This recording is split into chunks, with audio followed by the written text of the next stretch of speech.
শুকরিয়া আদায় করছি যে আল্লাহ তাআলার অশেষ রহমতে আমাদের দেশের গণতন্ত্রের আপসীর নেত্রী, জনগণের সবচাইতে আদরের নেত্রী,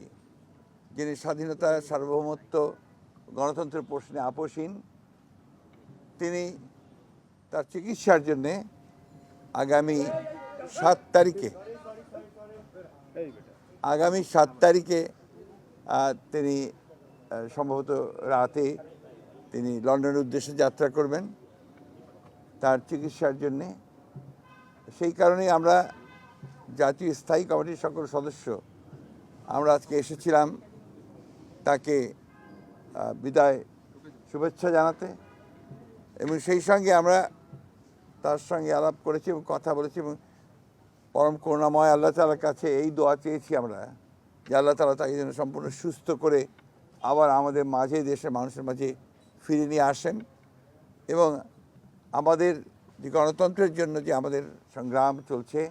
সেই সংগ্রামে তিনি নেতৃত্ব দেন এবং সেই সংগ্রামকে সফল করেন। বাংলাদেশের মানুষেরও সেই প্রত্যাশাই আমরা আল্লাহ তাআলার কাছে এই দোয়া করছি যে তার এই যাত্রা যেন সফল হয়, তিনি সুচিকিৎসা করে আবার আমাদের মাঝে ফিরে আসতে পারেন। এই বিষয়ে আরেকগুলো আলাপ হয়েছে, আমাদের সেই রকম কোনো ধরনের রাজনৈতিক আলোচনা হয়নি। আমরা সবাই তিনি যেন সুস্থভাবে যেতে পারেন এবং ফিরে আসতে পারেন সেই কামনা করেছি।